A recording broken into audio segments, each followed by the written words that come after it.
So yeah, welcome. How many of you have read this book, Mind and Cosmos by Thomas Nagel? So okay, about 25% I would say, or let's say 20%. I think it's an interesting book, but as you read it, you might not understand everything at once, and I don't claim to have understood him completely. I think it's a very concise book, and of course a very controversial book. So I will give a small introduction and then we will exploratively walk through the book, because most of the reviews of the book are very short or just pick out some things, and I want to try to give you the whole view of the book and not just picking out what I like and what I don't like and so on. And then we will have a discussion about the positive aspects, the negative aspects, the things that have been criticized and those that have been valued by different people, and its usefulness maybe in our scientific apologetics, and this can all be debated, of course. So Thomas Nagel, he was born in 1937 in Belgrade in Yugoslavia, and he comes from a Jewish family. It's so interesting that often the most controversial people who really contribute new thoughts are often from a Jewish background. I don't know where that comes from, but it's very interesting. Just like Albert Einstein and other people. He studied at Cornell, Oxford, Harvard. He taught at Berkeley and Princeton. So I don't know what's missing there. And now he's a professor of philosophy and law, emeritus actually, at New York University. His most important works are The Possibility of Altruism, and then 1974, most people might have heard about that work, What is it like to be a bat? Where he argues that actually our subjective experience, even that of a bat, is not reducible, and we can never know how a bat really feels. And not only a bat, but also penguins and other beings as well.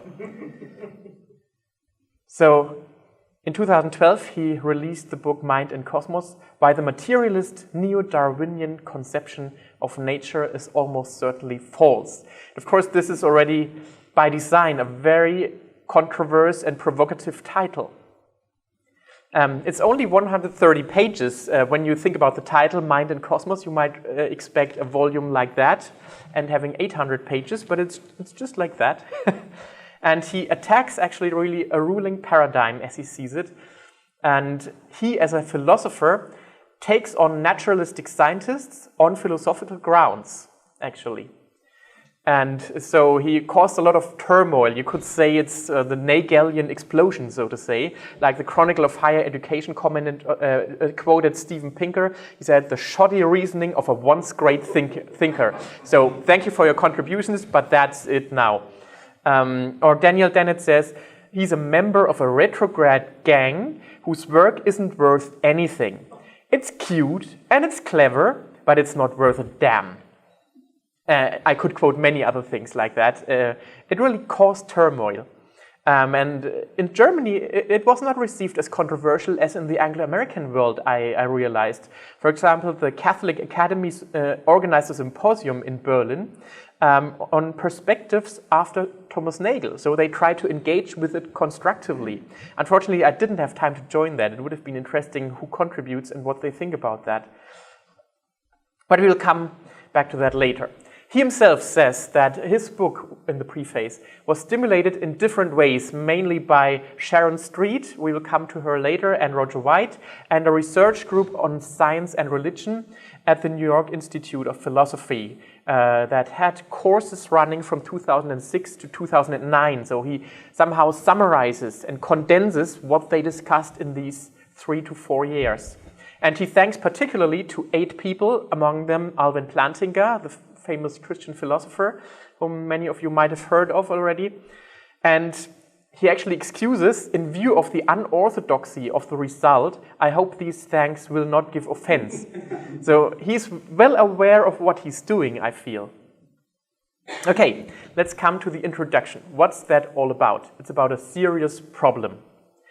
He says, the aim of this book is to argue that the mind-body problem is not just a local problem having to do with the relation between mind, brain, and behavior in living animal organisms, but that this problem invades our understanding of the entire cosmos and the history of the cosmos. It's not just about us, but about the whole of the universe. We need to acknowledge the limits of what is actually understood and recognize what can and cannot in principle be understood by certain existing methods. So it's also epistemological questions and issues at stake. What can science do and what can it not do and explore? He's arguing against a comprehensive, speculative world picture, a particular naturalistic Weltanschauung, he uses a German word there.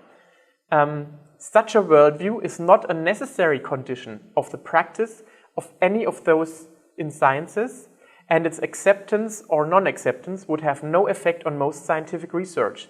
So he distinguishes between different worldviews that scientists have, and he says actually, no matter what they believe, when they do science, this does not really play a role in most of anything that has been done in scientific research. So you shouldn't exclude people with a different worldview. But among the scientists and philosophers, reductive materialism is widely assumed to be the only serious possibility. And that's what really gets him angry. So what's his starting point in his argument? It's actually two failures of the toe, of the theory of everything, which is currently held. And he says the first failure is the one of psychophysical reductionism. It's a philosophical question. So mind is an essential phenomenon in our universe, and it cannot be reduced to physics. So could it be that it cannot be reduced to physics because the considered processes that we consider to be explanations are incomplete and we need more and new processes and new pictures? And the second failure is that of physico-chemical reductionism, which is an empirical question, the chemical basis for life and the genetic code. He says it's highly implausible. The probability is far too small for self-reproducing life to come into existence in the history of the universe. So he says that all this is just the product of governing assumptions that are unsupported. And it flies in the face of common sense when you look at these problems. Can't you read it? Can we lift that up somehow? Because I often have the slides full of text like that. Okay, so, and he says that actually, taking point number 2, most scientists would agree that this is really a difficult problem and is not easily solved. And right now we don't have a solution to that question, how life came into existence. With regard to and then a second problem comes in, and that is the one of sources of variation in the evolutionary process. He says that the likelihood within the available geological timescale, and if you just take it as a result of physical accident and chance, the likelihood that a sequence of viable genetic mutations should have occurred that was sufficient to permit natural selection to produce the organisms that actually exist. This likelihood is much too small. And he says that this problem actually is often underestimated on the basis of assumptions that are used to interpret the indirect evidence for this history of life from the first start of life, which was problem number 1, to the variety of life. And he says, my skepticism is not based on religious belief, but on common sense, on page number 7. He even admits that he is stimulated by intelligent design. He quotes Michael Behe and Stephen Meyer, and he says, they are motivated, at least in part, by their religious beliefs. Their empirical arguments are of great interest. So he doesn't think that to be motivated by religious belief is a good thing, but the empirical arguments have to be taken seriously. And he comments David Berlinski because he does not make any reference to design, but still deconstructs evolutionary theory. The problems that these iconoclasts, that's how he calls them, pose for the orthodox scientific consensus should be taken seriously. They do not deserve the scorn with which they are commonly met. It is manifestly unfair. So he really sticks out his head quite far out of the window. But he also pulls back again and says, I confess to an ungrounded assumption of my own, which I think is a very honest statement to say such a thing, in not finding it possible to regard the design alternative as a real option. I lack the sensus divinitatis, so the awareness of a God, that enables so many people to see in the world the expression of divine purpose. Page number 12. In the footnote he adds, "I am not just unreceptive, but strongly averse to the idea, as I have said elsewhere." So he wants to prevent to be misinterpreted on that. The defenders of intelligent design deserve our gratitude for challenging a scientific worldview that owes some of the passion displayed by its adherents precisely to the fact that it is thought to liberate us from religion. So he sees somehow that the materialist neo-Darwin conception of nature is actually aimed at religion and not just only on exploring nature. There is a hidden agenda behind that, in his view. So, what about that now? And he says, we will go for another project, and he calls it the antireductionist project. And he says there are two premises that go into this new paradigm that he suggests. One is the existence of mind is too remarkable to be regarded as just an accident in the universe. It must have a cause why mind came about. It's not just an accident of the universe. And number two, the ideal of discovering a single unifying natural order on basis of a set of common elements and principles. So we don't want to have two natures or anything interfering with nature, but nature is and remains a single unified order. And an order that can be discovered by human beings who have mind again. And so he says, with regard to number one, materialism fails to recognize this, and it can't explain mind in spite of great success, for example in cosmology and so on. But it simply fails to explain mind. So these are the two failures of the theory of everything that I just mentioned before.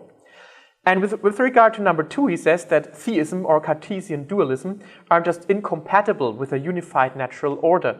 So you should not use these alternatives.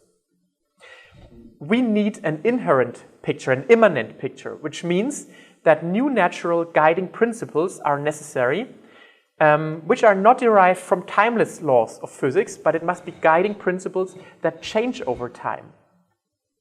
So, this is the introduction, which I took a lot of time to do because it sets the whole picture so that you can understand what this book is all about. So in chapter number 2, he goes about to explain his new paradigm. He says, okay, all of reality, on the one hand we have matter, physics, chemistry, biology, deal with that in a unified mathematical order, or beyond mathematics even, descriptive order. But then we also have mind, consciousness, meaning, purpose, intentionality, thought, reasons, beliefs, desires, value, qualia. In a universe of only facts, is that possible? Can the universe just be facts or must it be more? He says it must be more. In materialism, reductionism is implied. Because if everything is matter, then you can reduce everything to matter. And this fails to explain mind. So he says, biology must be physics and chemistry, yes, but it must be more. There must be an additional extra parameter to that, an additional extra principle or paradigm which explains the existence of consciousness and all these mental phenomena. And all this needs to take into account that there is a basic assumption of science that the world that we look at is intelligible by mind. And a theory of everything must include this important fact, that the world is intelligible by mind. So what is to be explained? It is to be explained that nature produces beings that are capable of comprehending themselves and nature. The universe becomes aware of itself, so to say. And materialism fails. It can't explain why our cognitive senses are reliable, because this is self-undermining. If reason is a product of irrational processes, why should we prefer reason over instinct when both are just evolved instincts? Why should we prefer one instinct over another and so on? So there is no reason in evolution, in the materialistic evolution, that cognitive senses are reliable. But he also says that theism fails because it doesn't yield a comprehensive uniform order of nature.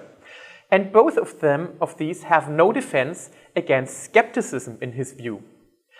Because on the one side, if evolution is true, then evolutionary fitness is the criterion for the evolution of mind. And actually, evolutionary fitness can't be the criterion for truth. So there is no reason why our mind should follow truth. On the other hand, if there is a God, we are never secure against the existence of Descartes' demon, which says that he could just invent any experience or intervene in our mind and implant any experience in our mind. He could always make fools of us and implant a view of a world that is not even there, like brains in a vat or something. So skepticism rules in these two different worldviews in his view.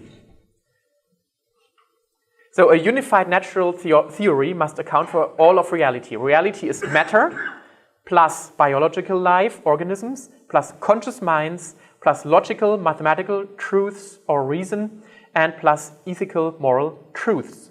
And all this must be explained by a theory of everything. It's chemical laws plus teleological elements of forces that interfere with matter and guide it.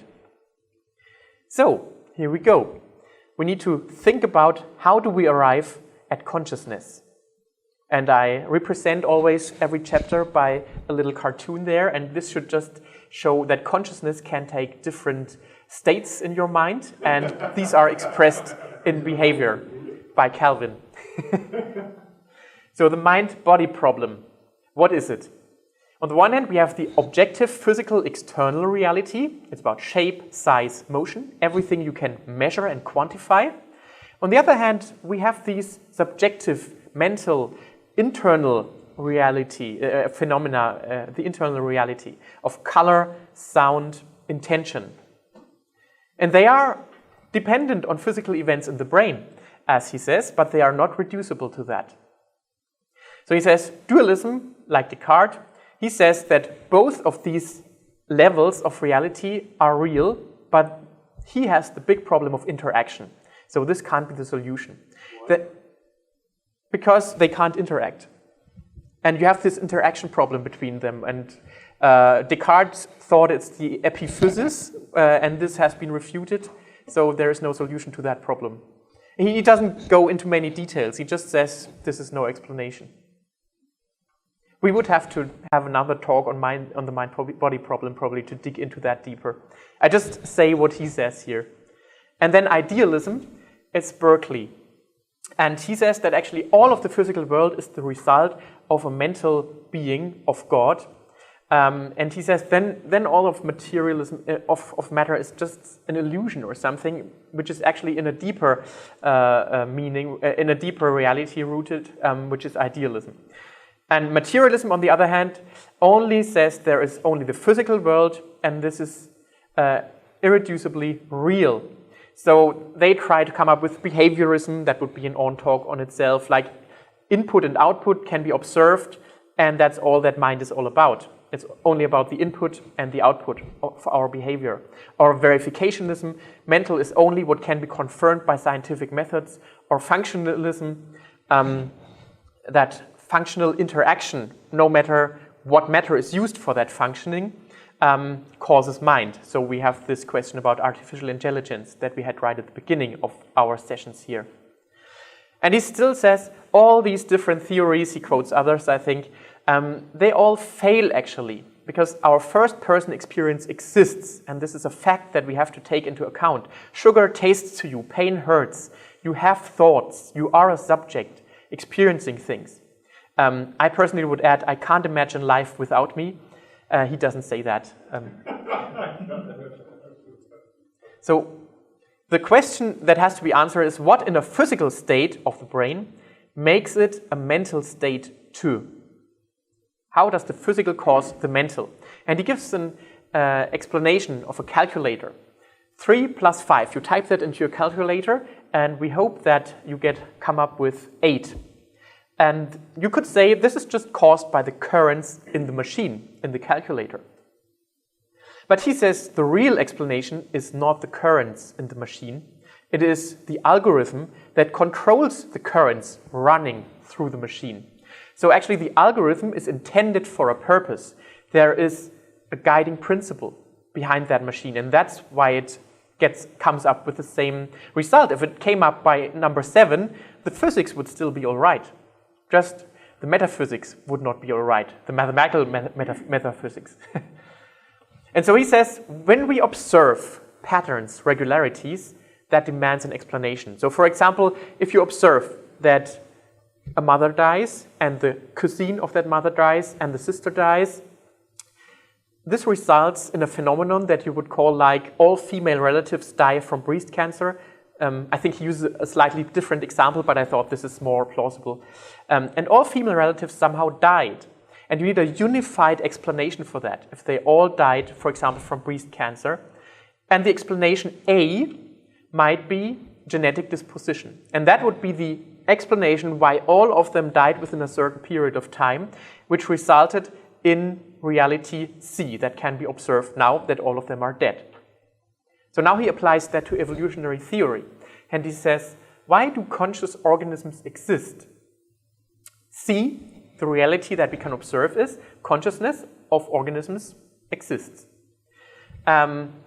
B would be the particular instances in which all these organisms appear. Like consciousness is also prevalent in animals. So we have different organisms that somehow come about in the history of the universe, and they appear. But in order to be an explanation for that, you need a theory A that actually accounts for that. Like the principle of a genetic disease accounts for different deaths of relatives. So he says the natural order must explain the origin of C. It just can't be taken as a brute fact. So what must be explained in that? Consciousness must increase survival if evolutionary theory works. Then the features of consciousness are somehow genetically transmitted. Third, genetic variation causes mental and physical variation. So there's a connection between the material processes, genetics, and the mental. And these mechanisms need precursors that create conditions for their possibility. So you need that already actually at the origin of life and so on. There must be some precursor that creates the conditions for their possibility. And he says, a natural order always consists of two parts. One is the constitutive part, which means what's the structure? How does it work? How does it function? Mechanisms and so on. And on the other side, the historical part of the explanation. How does this structure that we observe now comes about? If you just need some break, look at Calvin and how he expresses his different mental states. So, the constitutive explanation. How is a physical system also mental? He says there are two basic possibilities. One possibility in science is to have a reductive explanation, which means that the property of the system is simply the sum of the properties of elementary constituents. Like you build a house from Lego stones. Do you have Lego stones as well? Do you know what I mean? The Danish product which is preferred by children to play. Yeah, so the physical constituents are not merely physical. They have some physical side to it, but they are more than that.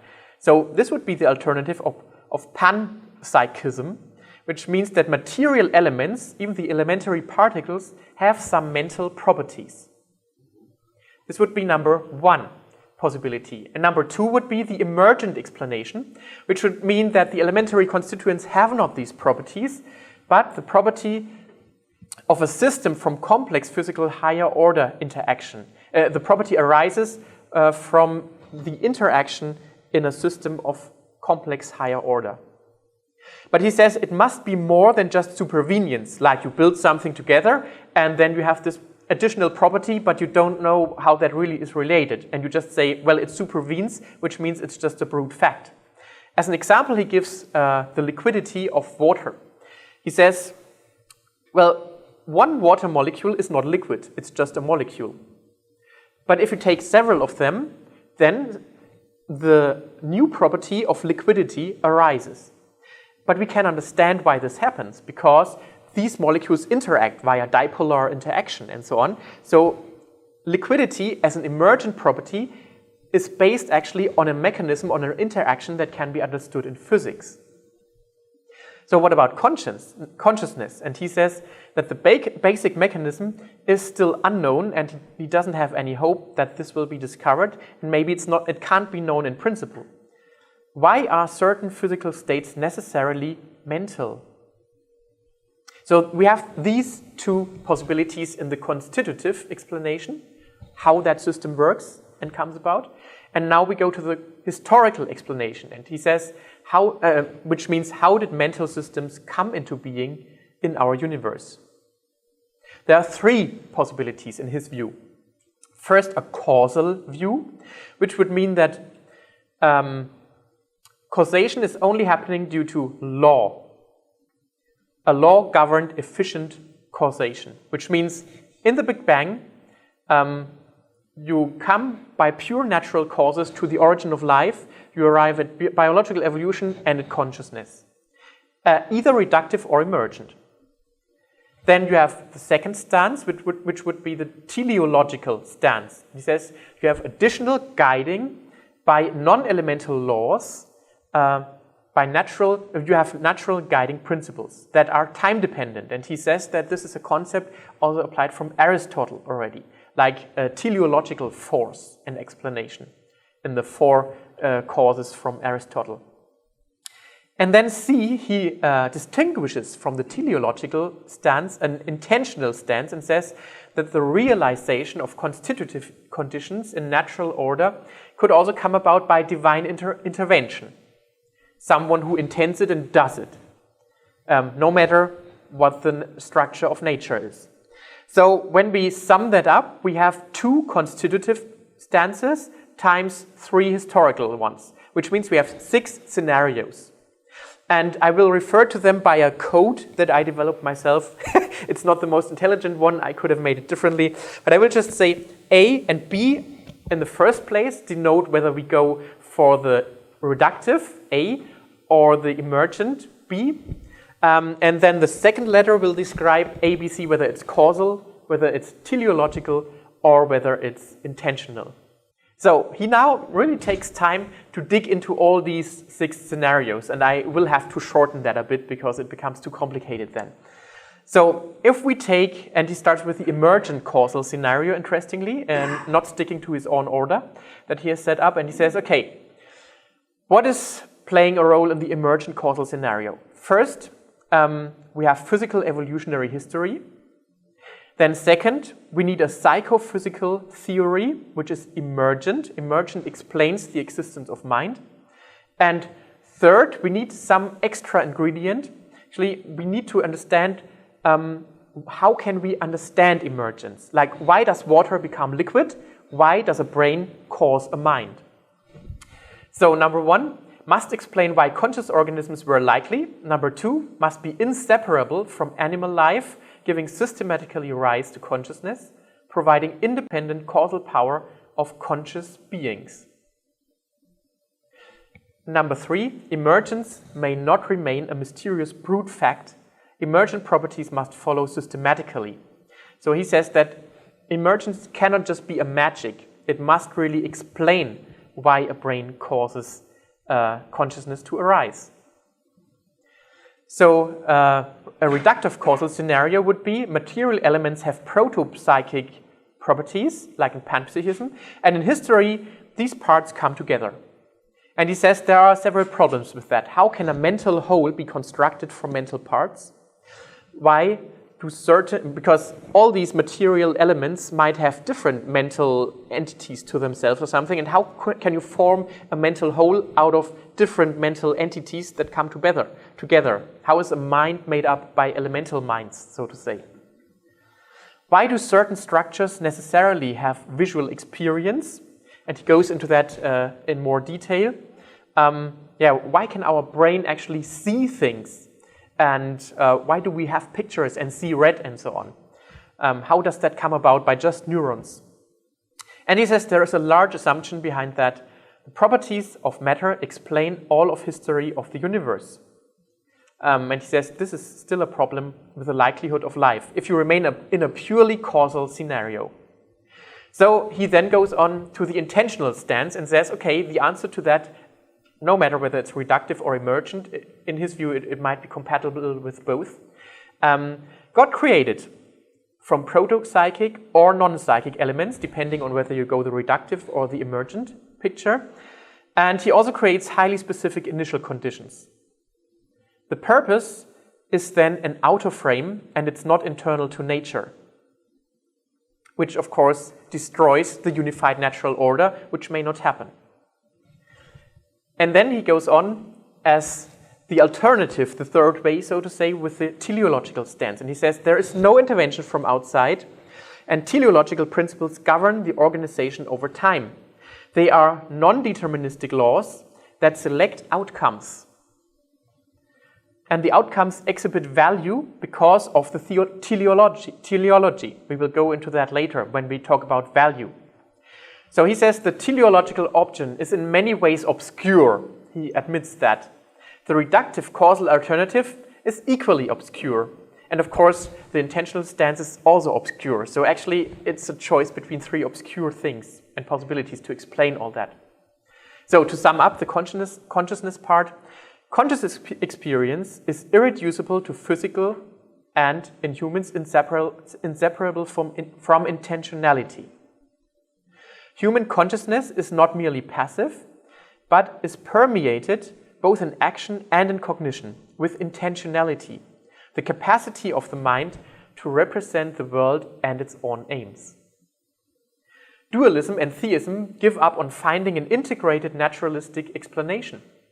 Any theory of life also has to explain the development of consciousness,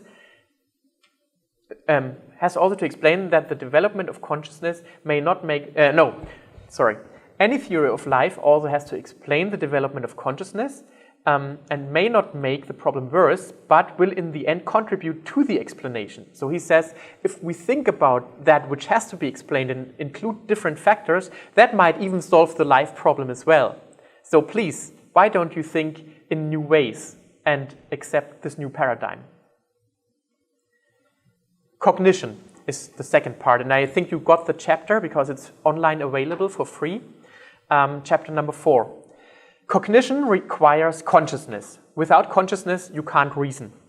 So a computer, in his view, does not know, but a computer just follows rules, but has no experience of the logic behind that. And note, I changed the picture now. You can represent the world in your cognition. So cognition transcends conscious experience in the following way. Experience of the immediate life world is a first-person experience, like pain, desire, color, sound, and smell.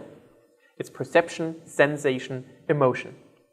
But by cognition, we can transcend this first-person experience into objective reality of nature and value, which is a third-person experience, a scientific thing. We can distinguish between appearance, as we experience it in our first-person experience, and reality, on the other way, that can be communicated with other people. So he says there are true beliefs that are fallible or reliable, and about nature, about logic, mathematics, and about moral values. Reasoning or cognition is governed by norms of thought and not so much by physical processes. For example, language is needed for that and certain rules for a language. And actually, everything that has to do with cognition and reason is the basis for science, mathematics, and ethics. And if you can't explain cognition and reason and so on, and if that is just only matter, then everything is just an illusion. So there are two problems of a naturalistic explanation of the arisal of cognition. He says, first, there's the likelihood problem.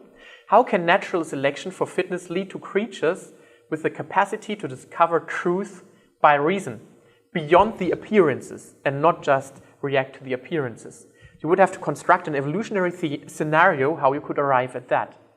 And second, the nature of reason itself. We will come to that later. So, problem number 1, the likelihood problem. He says, the problem arises only if we presuppose a realism about the subject matter of thought. So if you say that our thoughts actually have nothing to do with reality and with truth, you don't have a problem with that.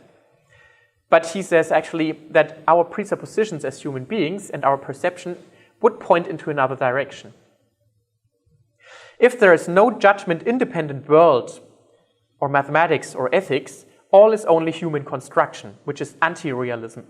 But this seems to contradict our common sense. By the way, you don't have to write down everything. You can have the slides, really, because I think it's very hard to write down everything. An evolutionary explanation works only if survival value through generalization from immediate own experience is possible. There must be a survival value to the generalization principle. So how can innate mental capacities that were selected for their immediate adaptive value, how can these capacities be capable of generating true theories about a law-governed natural order that there was no adaptive need to understand earlier? I'm sure that human beings could survive without understanding string theory, for example, and other theories as well, as we have heard yesterday in David Hill's talk, I think. By correcting inconsistencies in appearances and beliefs with reference to conflicting appearances from other perceivers, for example, via language, it's possible to learn from experience. So this might be a route to lead up to that. If we think that there is a possibility to correct inconsistencies in our appearances, like spotting an oasis in the desert, which is caused by a wrong perception. But he says this is an unlikely assumption. The biological origin of the capacity for non-perceptual representation through language and through grasping logically abstract structures, this is just very, very unlikely that language and everything should just come about because of natural fitness. He says that this is a just-so story. It's the same just-so story as that is often heard about moral realism. Why do we believe in objective values? That story starts from innate desires and aversions, like I'm attracted to something or I'm pushed away from something because of an immediate value that we feel. And these are generalized into future experiences and those of others. He says that all this is impossible without language, without interpersonal communication, with abstract concepts, and with a cultural memory. So it starts by adaptation. So there is some value in explaining the whole thing by evolutionary theory, but it arrives in areas that are independent of an increase in fitness value. And all this is governed by genotypic variation. And he says this is very far-fetched evolutionary speculation. So what is reason doing? Reason enables us to take an attitude towards our perceptions and to think, are they reliable or not? Towards our appetites and towards our reasons and attitudes. So we can even reason about our reason. To respond to systematic reasons which in themselves justify our conclusions. The problem with evolutionary theory is that reasons are only justified because of external reasons, because they increase fitness value. That's the reason why reason evolves and arrives at higher truth, so to say, which increases. Does he use the word reason here or cause? I think he uses reason here. But I would have to look up every sentence there, but I'm pretty sure he... Evolutionary reasons, no, evolutionary causes. Exactly. Yeah, sorry. Okay, you meant that. Okay, yeah. It's causes then, yeah. So reason derives its authority normally not from biological or cultural origins. Reason is actually a direct apprehension of truth, not because of an increased fitness value or any other criterion from outside. So why can we rely on vision and reason? And he says there is a difference. Perception, as such, can be recognized as being mistaken, because perception is always indirect. You are not directly in touch with the door over there, but you are only in touch via your senses. And your senses can be fooled, of course, because of interpreting in your brain processing the light waves that come here and the photons in a wrong way, like when you go in the desert and see an oasis where there is no oasis, for example. On the other hand, he says reflection and reasoning is a direct apprehension of truth. It can, of course, also be mistaken, but that's because you don't reason correctly. So there is not an indirect grasp on reality, but it is a direct grasp of logical truths and values. So he says there is a big problem on how you can get from the appearances to reason. And the evolutionary account presupposes reason's validity, but can't confirm it without circularity.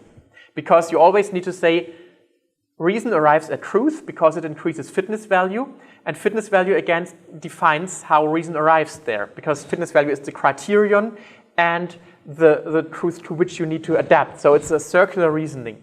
I hope I could somehow show that to you. But reason has completely general validity rather than merely local utility.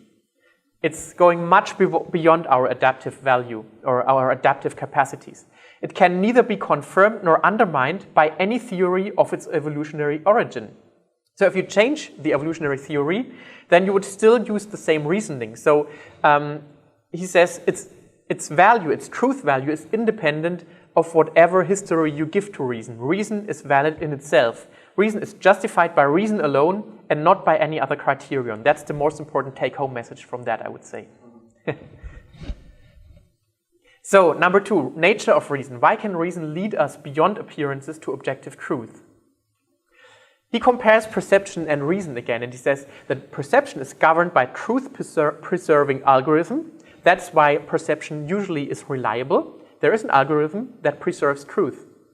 But reason, on the other hand, can see that this algorithm is truth-preserving.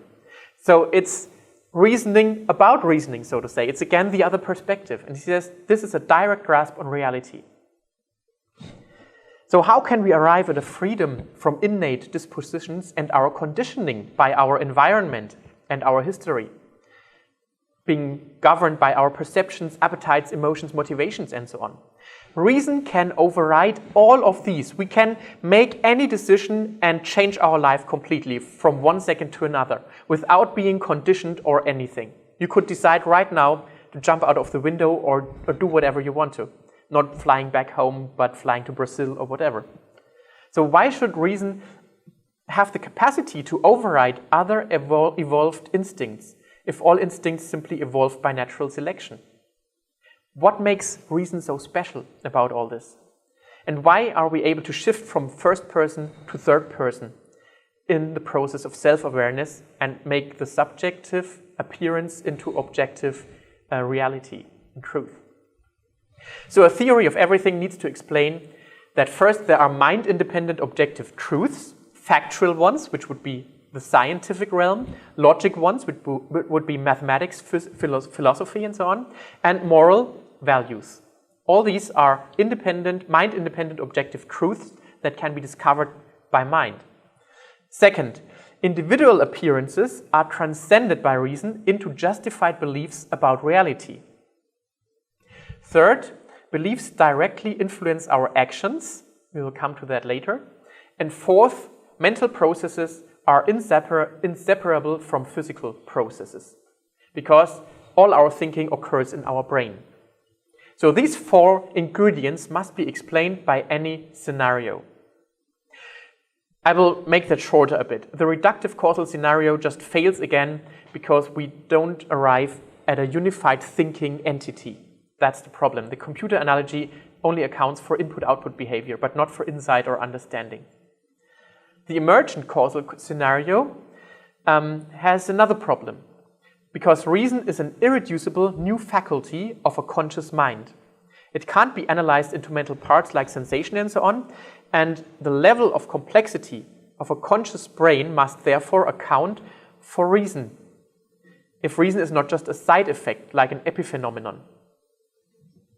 But the causal route to emergence is very, very improbable by chance, as he says. So why should nature arrive at this complex thing called reason that we use all the time? Emergence seems to favor a teleological scenario, so not governed by causes only, but by a telos, by a goal that wants to be arrived at, so to say, or that somehow works in nature.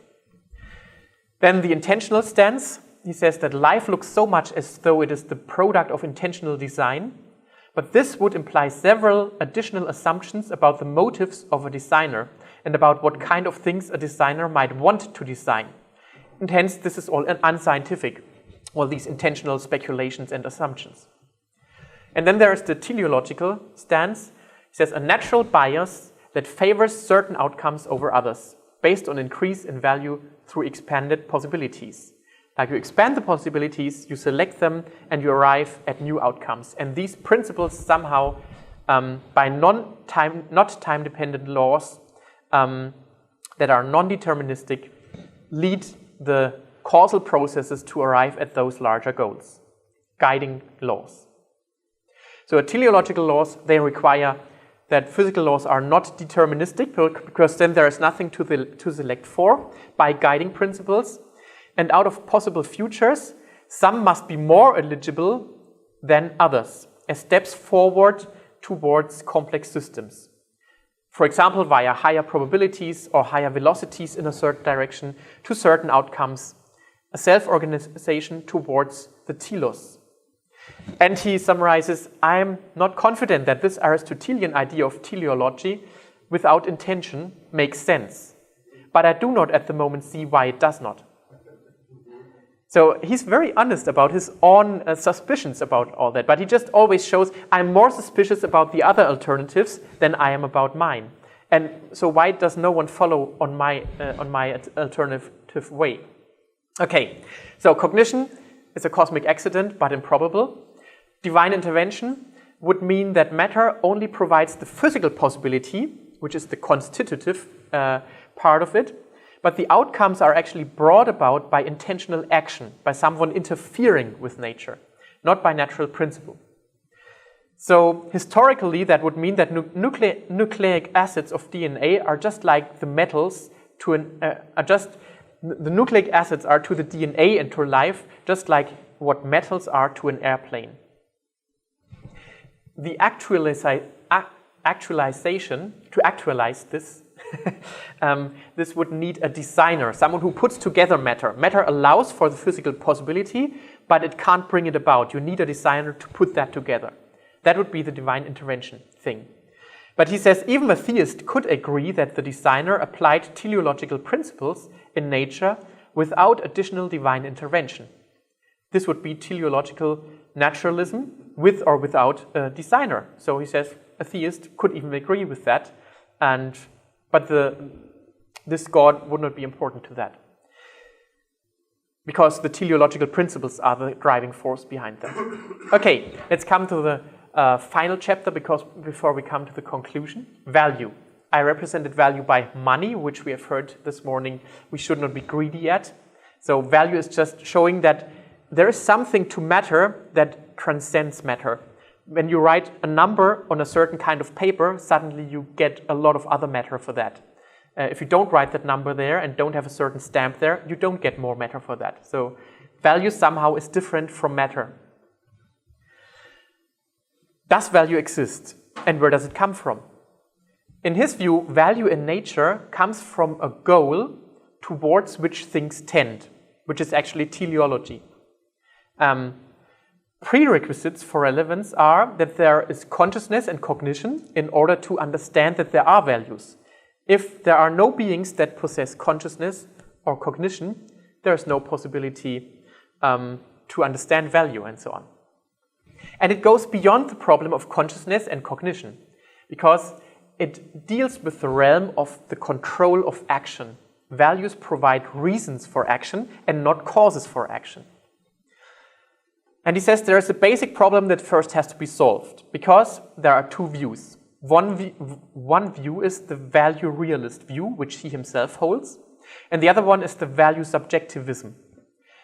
He says that Hume's subjectivism allows for anti-realist versions of moral objectivism and interpersonal justification.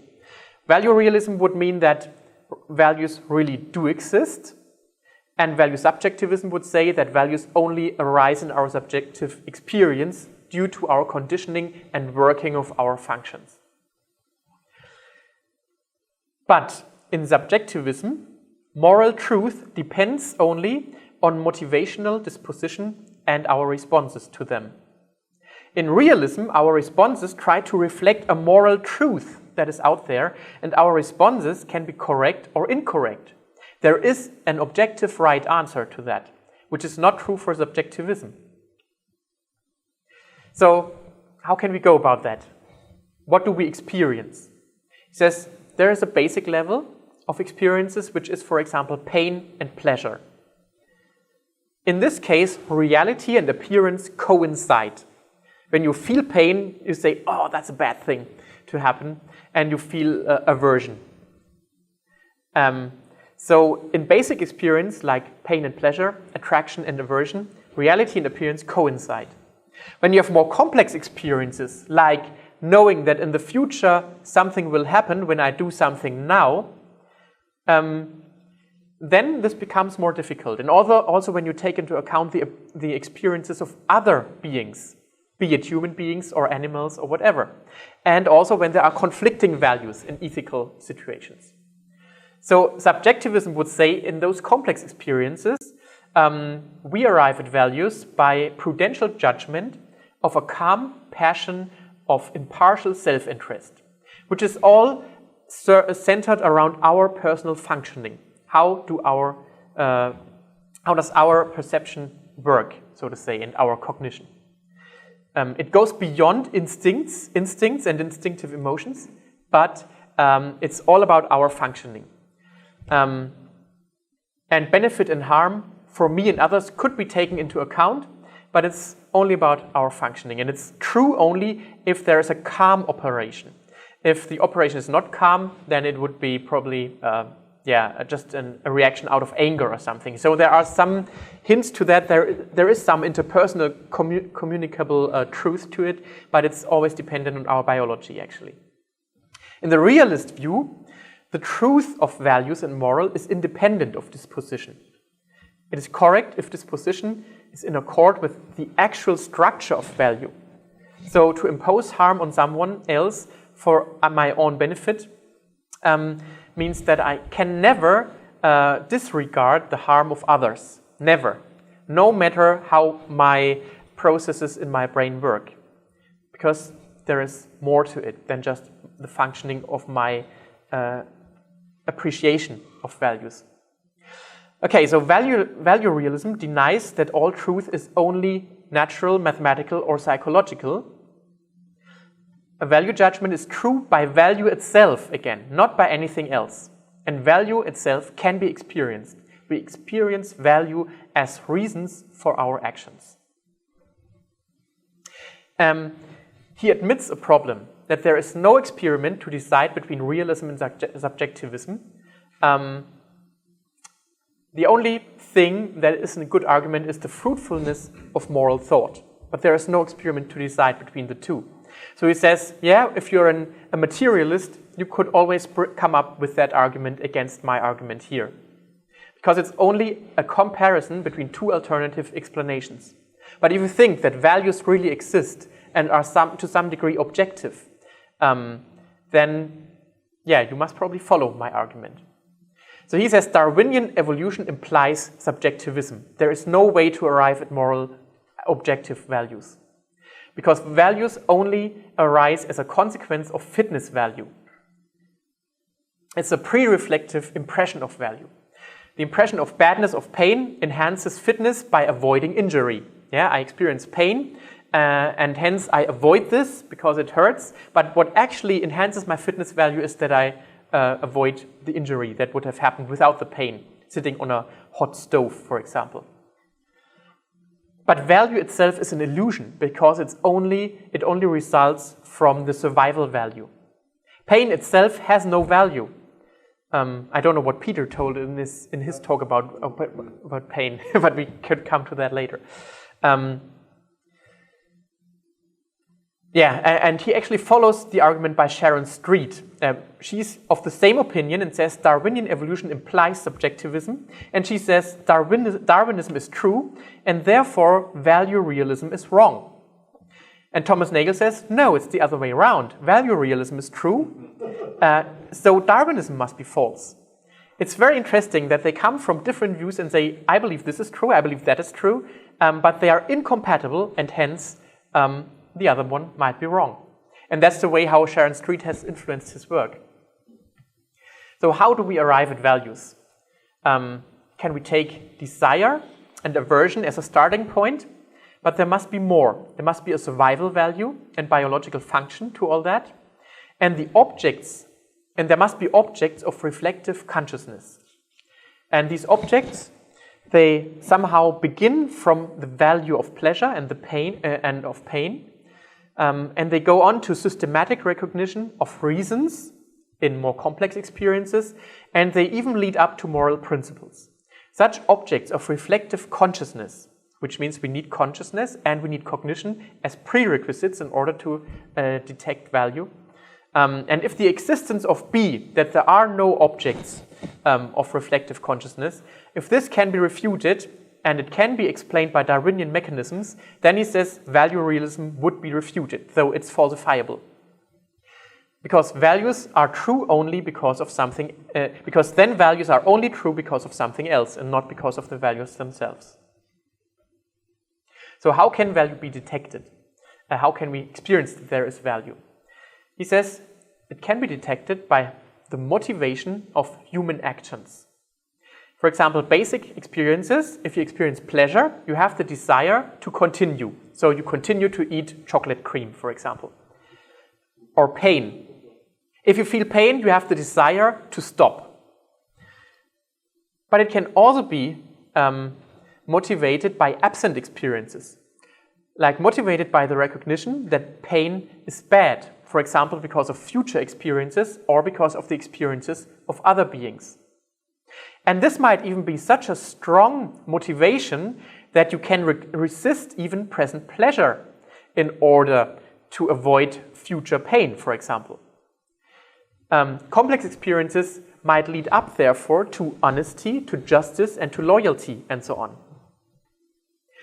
And reasons for action actually are an ordinary fact. We are all aware that we just don't only go into action because of causes, but because of reasons.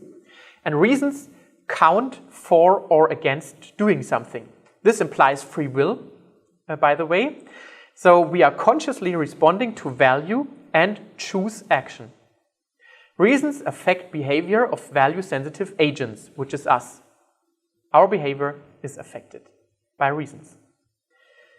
So reason, in his view, is not just a supplementary explanation, but it's a basic explanation that is not reducible to others. What does that mean? Action is explained by three different components: by our physiological conditions, by our conscious conditions like desires and so on, but also by judgments that are oriented according to values, for example. So consciousness, cognition, and values in this way are not epiphenomena, but play an active role. So in his view, every reductive explanation is unlikely because we need a unified subject who can respond to reasons. What about the emergent explanations for this? Historical subjectivism could have arisen by Darwinism, as we have heard already, and value realism is something like Darwinism plus X. And X means that we are able to consciously control our actions responding to reasons, and not just because of fitness value processes that are genetically determined. So how do we arrive there? First, we need to say that life is a good that can be lost. Also, the proper functioning of life can be lost if you have a disease or something or are hurt. Then, second, the arrival of conscious beings, and their experiential lives can go well or they can go badly. Then a capacity for reasoning, to recognize reasons as motives, and a capacity for collective reasoning, a good and bad beyond myself, beyond my first-person experience, which would just be subjective reasons, but a collective reasoning, which means there are objective reasons. And this leads up to two things that have to be explained. First, the appearance of value, and second, the appearance of beings that are capable of recognizing reasons for action. I abbreviate that now. The historical emergent explanation would be like that. If you take only the causal picture, then values are only an accident. And in his view, that simply does not fit our experience. Then intentional stance, he already argued about that, he will leave that aside because of the unified natural order. And then what is only left is the teleological alternative, which says that the natural order has a propensity towards the existence of beings for which things can be good or bad. And he says that actually value is pluralistic, because we as human beings have our objective values, but the perspective of a bee or a lion might be completely different. For example, on is it good to eat a human being or not? So he says nature actually must account for a tendency for proliferation of variety. But value itself cannot be an accident, but the telos, it must be the telos that guides evolution. So this is actually part of his teleological force, is value itself. Life and consciousness exist as necessary conditions for value to arrive and to be experienced or detected. So how does he evaluate the chances for his theory? And he says, in the present intellectual climate, such a possibility is unlikely to be taken seriously. But I would repeat my earlier observation that no viable account, even a purely speculative one, seems to be available of the origin of life. So he says, if you accuse me of speculating and attacking you, I will say you are also speculating and you have no solution for the origin of life, which my new paradigm might contribute a solution to. And he says this is not only religious people like intelligent design people, but he also quotes Francis Crick, who says that the arrival of life would just almost be a miracle. So he says everything is speculation, not only my view. So this is no argument against my paradigm, because science needs to take into account different roots, different perspectives. To understand reason and value, we must reject the chance plus natural selection hypothesis in his view. So we transcend the imperatives of biology, A, by theoretical reason, which is determining the real structure of the world, which is actually cognition, like understanding the world in science and so on, beyond pure sense perception. And second, by practical reasoning, values as motivation for our action, and not just as illusion.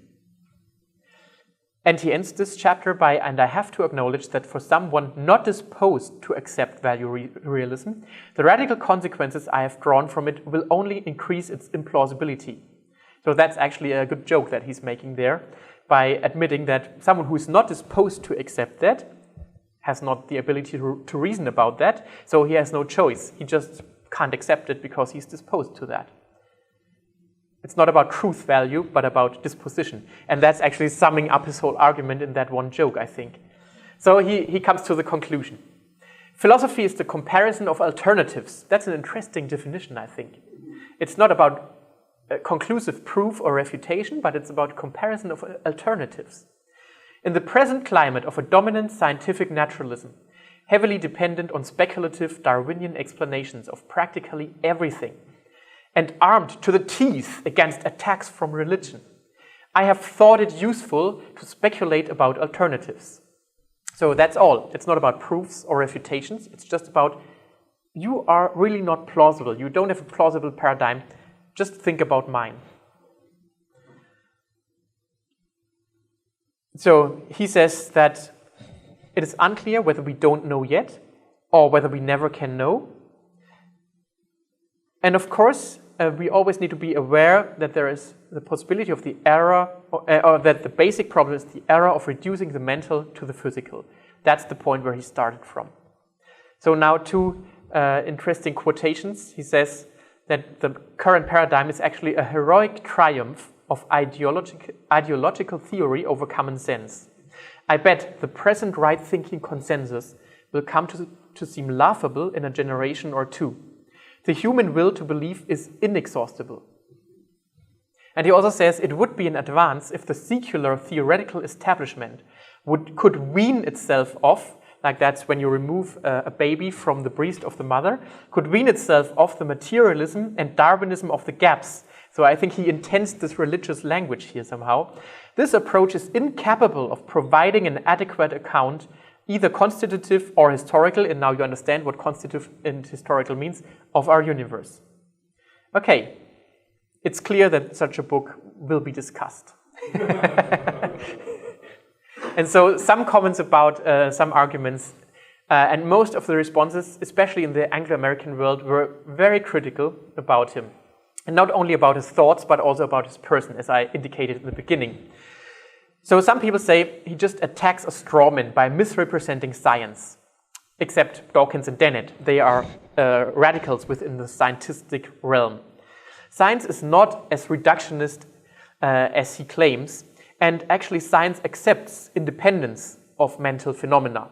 They would just, maybe according to Doyever or such people who say there are different areas. But still one could think that Nagel is just taking that to the end. If everything is only matter, and you think that to the end, you still must ask the question, where does mind come from? Okay, I will soon be finished. And then they say he underestimates the evidence for evolution and overestimates the unique nature of consciousness, which is still dependent on a physical brain. This is, of course, the argument with Sharon Street, like, what is true, Darwinism or value realism? And both of them are incompatible. But, of course, monism is presupposed in that counter-argument. If you say that mind is definitely not beyond nature and matter. And then, this is a very interesting argument, Nagel is the real reductionist by insisting on a comprehensive theory of everything that explains everything from Big Bang to consciousness just by one guiding principle, for example. But you could again counter-argue and say, if materialism is true, this should in principle be possible. As a rationalist, Nagel searches for a principle that makes the appearance of mind probable. Empiricists can live with improbable things, becoming more and more probable in the course of evolution. So we don't need a governing principle, but it's just step-by-step evolutionary stepping up the ladder, so to say. And there doesn't have to be any principle. It could just be random step, and save the different steps somehow. Nagel gives momentum to religious opponents of evolution. This is probably the core of all the criticism against him, because he even says that ID proponents deserve our gratitude. But he clearly himself distances himself from religion and says he's averse to it, as in the footnote. He argues from ignorance and offers no real alternative but speculation about an esoteric natural teleological force. So he says speculation is in all alternatives, and probably he's right about that. And he rejects theism only on grounds of his own presuppositions and does not deal adequately with it. This is, of course, a Christian criticism of him. And the root for that is his insistence on a unified natural order. His persuasion is that nature is self-contained. And he doesn't see mind as an argument against that. So there are arguments in support of Nagel, and especially the Catholic philosopher Ed Feser wrote a 10-part blog, which is worth reading, but it's quite lengthy. All of these 10 parts have several pages, dozens of pages. Nagel definitely reveals the weaknesses of materialism. If it is stretched from a working assumption to a comprehensive explanation of the world. For example, Ed Feser gives the example, scientists argue that metal detectors have been successful in finding metal objects, and hence they are the only source for our knowledge about metal objects. Which of course is not true, because the color of metal objects and everything could not be measured or detected by metal detectors. So that's the analogy he uses. I like that one. And then Nagel reveals that materialism is necessarily reductionistic, though most scientists might not explicitly reduce everything to material processes. But it is necessarily reductionistic. Then he exposes chance as an insufficient explanation for the origin of consciousness, reason, and value. So, for example, the noise of a machine is an epiphenomenon. When the machine is running, you just hear a noise. But is that also true for a radio? A radio exists precisely because of the sound. So the sound of the radio is definitely not an epiphenomenon of that machine, but it's the cause, the purpose for the radio to exist. He exposes how an evolutionary explanation undermines the objectivity of our rationality and of our morality on the other side by subordinating them to fitness value instead of truth. And I think this is probably the strongest argument in his whole book. And then, of course, Nagel just shows personal courage. Who would dare to write such a book, actually? I don't know who would. And Nagel shows enormous courage going against the flow. So I close with a German quotation. And you can just see by the words that I have underlined. This is the Spektrum der Wissenschaft from Germany, actually, which is a naturalistic scientific magazine, popular magazine. And I just thought, what book have they read to some degree? Because they say that all the conflict about evolutionary theory is often led with much hardness and ideological borniertheit, how do you say that? Ideological capturedness. You can't just think about something else. It is very delightful that Thomas Nagel in his book has written a completely unideological book and that he very calmly analyzes the problems. And he does not use polemics at all, which I think he does. But I don't know which book they have read, or maybe they skipped over some pages. It would be a great advance, playing on the expression that Thomas Nagel uses himself, if all participants in this discussion, especially the scientists, would orient themselves at his style. Well, I don't know. He's sometimes very aggressive, but of course he gets things to the point. Yeah, so you see that different people react differently, and in Germany there are quite a few anti-reductionists, but they would not be theists at the same time, and so quite a few people really welcomed that book, which was great. So I think his argument definitely poses a strong challenge to materialism as a skeptic atheistic witness, who says, I still am an atheist, definitely, and I won't change. And it depends on the evaluation, of course, is the weight of success of reductive science stronger, or the common sense experience of subjectivity, rationality, and morality. And while his argument challenges materialism, it does not necessarily lead to faith in God, but also opens doors for other paradigms like natural teleology and so on. Pantheism. And I thought about what might Paul ask, what might he ask Nagel? He might ask him, is nature really a closed system? Is there a unified natural order that is responsible for everything from the Big Bang to my existence? How can personality and intentionality arise from non-personality and non-intentionality? How can objective values be effective without a personal agent behind these values? What kind of being can determine objective value in a plurality of living beings? What is your problem with nature being a work of an independent God, creating man in his own image, able to think, to judge, to act, create in this world too? Why couldn't that be the larger picture and not just a unified natural picture? Well, I don't know what he would answer about that. I just leave that for the general discussion, reminding you of the different chapters there. And yeah, sorry, I stretched your minds quite a bit, I think. But I tried to really dig into that book, and I find it hard to understand, but I hope I could give you the basic ideas about the book.